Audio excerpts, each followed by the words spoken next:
Hey guys, I hope you are excited for the new games that are coming on February because I am, and I already know which games are coming. So, if you are new here, welcome to the channel. I hope you enjoy to stay here for a while. I also post here the gameplays of the games I've been playing, and recently I'm playing Clair Obscur 33 if you are curious to check what I've been doing so far in the game. I also want to thank to my little community. We are growing, and recently I got this a milestone. We are growing. Thank you so much for subscribing, and I hope you continue liking being here and seeing what I've been doing and what I'm will probably going to do in the future. And well, besides that, let's see what is going to happen this month. It begins with Dragon Quest VII Reimagined, a complete overhaul of one of the most beloved JRPGs from the PS1 era. It maintains the charm of the original story, where a group of kids accidentally discover that their tiny island is only a fragment of the world that once existed. Using ancient runes tablets, they travel to the past and restore islands that then reappear in the present, each with its own culture, conflicts, and tragedies. The remake modernizes the entire experience by removing random encounters, speeding up combat, adding voice acting, and making the class system deeper and more flexible. Characters can combine jobs to form quirky builds that makes battles more strategic but less grindy. It's the kind of remake that respects nostalgia without forcing modern players to suffer through outdated systems. The demo even lets you bring your save forward into the full game, which is a small gesture but massively player friendly. Right after that drop comes Neo 3, which remains one of the few action RPG franchises willing to punish you and smile while doing it. Set during the early Tokugawa era, it mixes human political turmoil with the supernatural threats of yokai, making Japan feel like it's being rebuilt on the edge of myth and reality. You play as Takugawa, giving the story historical weight with a fantastic twist. The combat remains all about stance management, stamina discipline, and timing windows, but now you are able to switch between more grounded samurai style and the lighter ninja discipline mid fight. Loot variety, element builds, and weapon mastery still matter as much as they did in Neo 2, and maps open up into broader connected fields that reward exploration instead of just funneling you through corridors. It's the type of game where dying 50 times is considered a warm up and victory tastes better because you fought for it.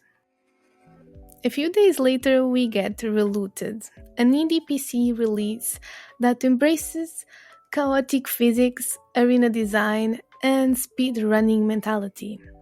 It's not the kind of game that tries to impress you with grand storytelling.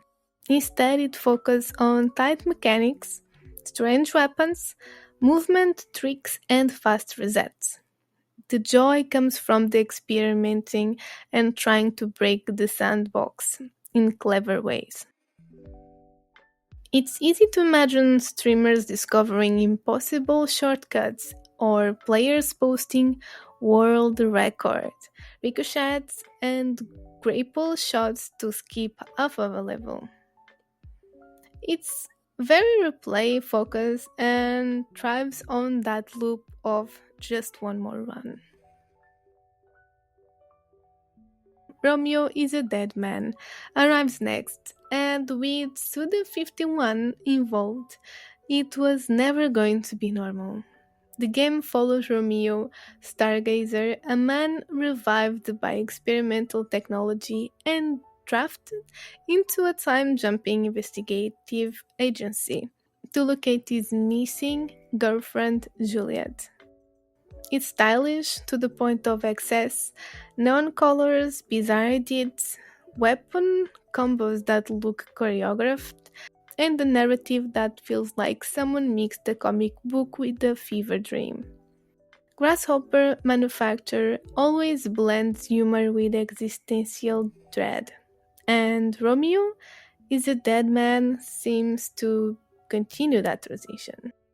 One moment you are laughing at how ridiculous the scene is, and 5 minutes later you are genuinely investigated in a character or bloodline that initially seemed like a joke.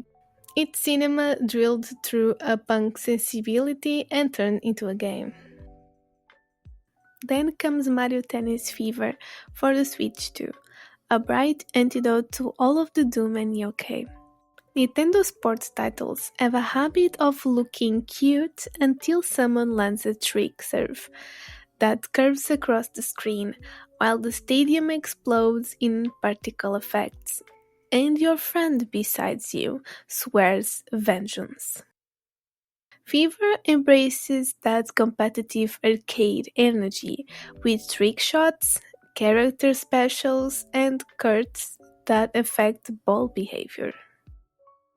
The upgraded Switch 2 hardware allows smoother frame rates and stronger online play, which could finally make Mario Tennis viable for the sweaty competitive crowd without sacrificing its couch chaos identity.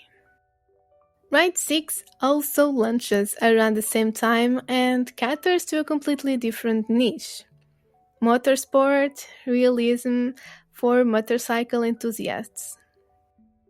It treats bikes the same way flight simulators treat avionics, seriously and with respect for physics. So players tweak suspension, tire compounds, braking curves, and speed lines across real-world tracks. The smallest mistake at high speed sends you sliding into barriers, which is part of the thrill. It's a game for people who know what sleep hustle means and who, at least, are willing to learn through trial and error. If Mario Tennis is joy in chaos, Ride is joy in precision. And now is coming a very special game for the gaming community, which is very excited for the release. Reanimal takes the horror adventure formula and twists into a tense, tiny hero nightmare. You play as a kid navigating grotesque, oversized environments, sneaking past monsters, solving puzzles, and occasionally screaming because, well, everything is huge and terrifying. The world is packed with creepy details, abandoned trails, shattered toys, and hallways that feel way too long. And the IE companion, or your friends, can add extra chaos, making every corner a potential jump scare party. It's a part stealth, part cinematic, platforming, part emotional story, and all tension, exploring the environment, uncovering memories, and watching the environment react keeps you on edge while still letting that little spark of playful experimentation shine through. If you like Little Nightmares, think darker, more twisted, and with a dash of absurd fun as you sneak, hide, and survive in a world that's both terrifying and weirdly alive. The good part is, you are with your friends. Ion Life 2 follows, continuing one of the strongest first-person shooter franchises of the last decade. The original game stood up because your weapons were sentient aliens with options, banter, and insults. The sequel keeps that dynamic that builds bigger worlds, crazier encounters, and a surprisingly heartfelt mission involving rescuing your sister. The new traversal system is skateboarding, which initially sounds like a meme until you see players grading rails, boosting over gaps, and firing while mid-flip. Level design adapts to this by layering vertical platforms, chase sequences, and environmental hazards that make arenas feel like theme park rides crossed with firefights. It preserves the comic identity while also becoming mechanically richer. Sticks, Blades of Greed brings stealth fans something to celebrate. Styx is still the world's smallest, sassiest goblin thief, but this time is operating from an airship with a crew, turning missions into full-blown heist operations. Instead of brute forcing encounters, you manipulate patrols, create distractions, clone yourself, sabotage traps, and sleep through shadows.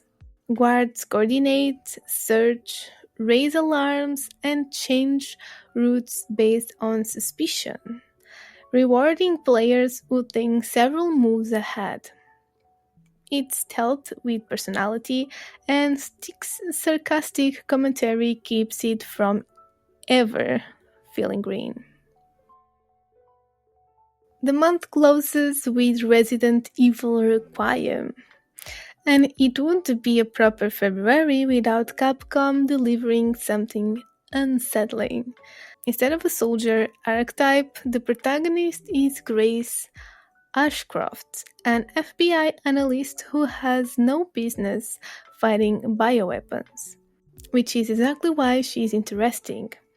Her sections are about surviving, hiding, solving puzzles, and managing limited resources in environments dripping with tension. In contrast, yes, Leon Kennedy returns in a secondary role to handle the kinetic action sequences. This dual structure preserves both the modern action flavor introduced in Resident Evil 4 and the older survival horror DNA of the earlier games. The infected designs lean heavily into biological horror rather than cartoonish mutation, making the entire setting feel more grounded and disturbing. Capcom also expands the post-Umbrella geopolitical lore, suggesting that bioweapons are now part of global black markets and rogue labs rather than a single corporation mistake. It feels like the world has moved on, but the consequences never stopped. And these are some of the games that are coming this month. If you know more, you can tell me in the comments. I know there is much more games in this month. Don't forget to like and say if you have a favorite to play this month. And subscribe if you don't follow me yet. And I'll see you in the next video. That is probably playing Clair Obscur.